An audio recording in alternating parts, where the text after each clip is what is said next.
Зөһрә Шәрифуллинаның кулында 1965 елгы баян. Ул аның беренче уен коралы. Әтисе аны 9 яшьлек кызына кредитка алган була. 7 бала арасында төпчек булып дөньяга килүе дә тәэсир итми калмагандыр. Әтисенең иркә кызы шук була, үз фикерен курыкмыйча әйтә, максатына ирешә. Үз-үзен белә башлаганнан бирле җырлый. Күршегә кереп, җырлаганы өчен кәнфит прәнникле дә була әле ул. Мин уку дәврендә минсез концертлар узмады дип әйтсәм дә дөрес булыр. Һәм инде параллельно мин музыка мәктәбенә йөрдем, баян классына. Ничектер музыкага инде мин бәләкәйдән үк кирип шумган идем дисәм дә дөрес булыр.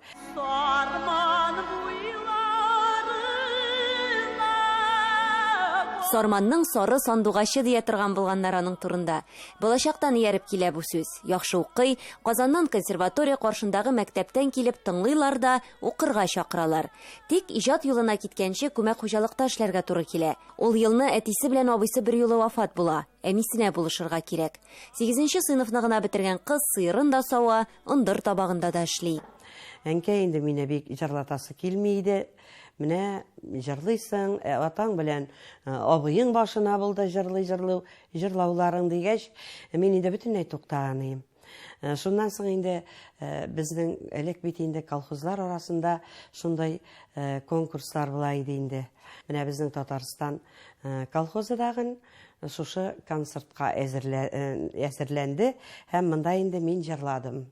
Менә шушы җырлау мөгаен мине яңадан җыр сәнгатенә алып кирип киткәндер дип уйлыйм. Шул вакытта тамашачы аны бик яратып, сиңа җырларга кирәк дип киңәшләр бирә. Балалар бакчасында декретка киткән музыка укытучысы урынына чакырмасалар, язмышы ничек булыр иде икән?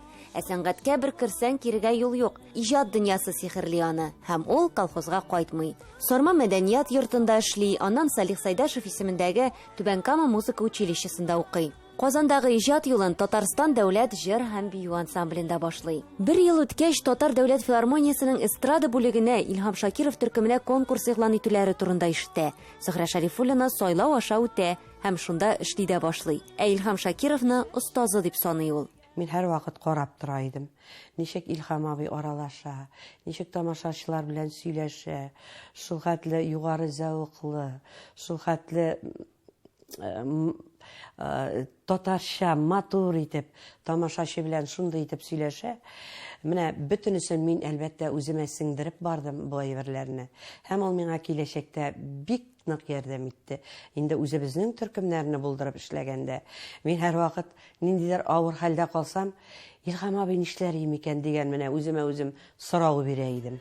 Илһам Шакиров аның иҗат юлында гына түгел, шәхси тормышында да зур роль уйнаган шәхес. Бер заман аның төркеменә консерватория бетереп, баянчы Азат Хәлимов килә. Шул вакыттан Илһам Шакиров Зөһрә Шәрифуллина белән Азат Хәлимовны кавыштыру уе белән яна башлый. Менә сез ди шул хәтле ди бер-берегезгә тәңгәл киләсез ди. Берегез баянчы, берегез җырчы. Нигә әле сезгә ди кавышмаска ди. Мин инде ул турыда уйламыйм да. Бигрәк тә әзрәк Азат миннән яшәрәк бит инде. Илһам абый димли безне чынлап тагын мин дә игътибар итә башладым Азатка. Ул да игътибар итә башлагандыр мөгаен. Якынайып, бер-беребез белән аралашып, бер-беребезне сынап, бер-беребезне белеп, чөнки без бит инде берничә ел очрашып йөрдек. Чыннан тагын без бер-беребезгә кирәк икән, легебезне аңлап biz кавыштык.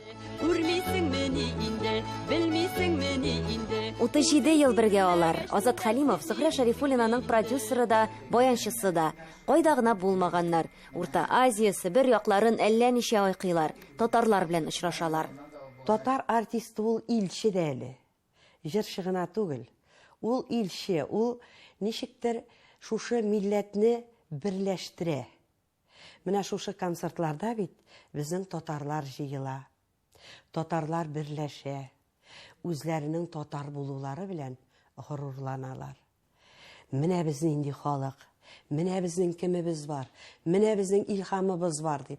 Алар бит һәр вакыт горурландылар. Менә шушы татар милләтен, татар халкын Илһам абый да һәр вакыт әйтте. Моны мин дә кабатлыйсым килә. Безнең җыр саклаган, безнең дин саклаган.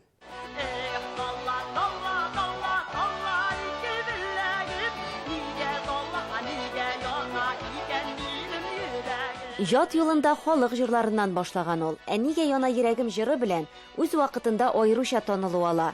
Балам, күрми дисеңме әллә, су буеннан әнкәй кайтып килә кебек, тамашачы яраткан җырлар янына тагын бер халыкчан җыр кирәк була. 1990 елда Зөфәр Хәйретдинов аңа су буенда учак яна җыры бирә. Бу җырны мин җырлыйм менә 31 ел.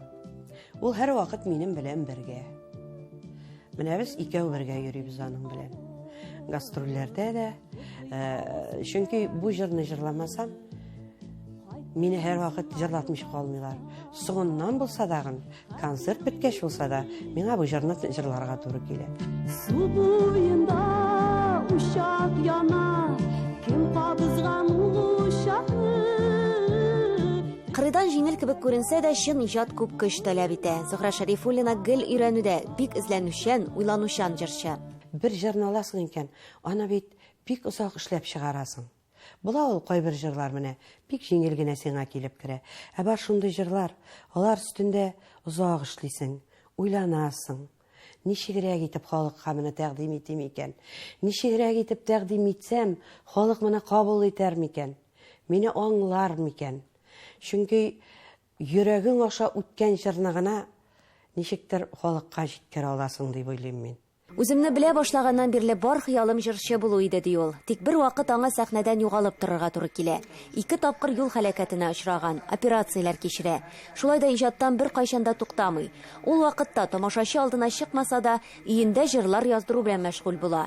Аңа тик утыруга гомумән хас түгел. Әйтик, узган елгы изоляция режимы вакытында артистлар чыгыш ясый алмаганда да үзенә шөгыль таба.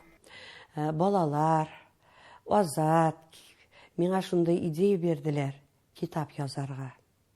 Бу минем инде күптәнге хыялым иде.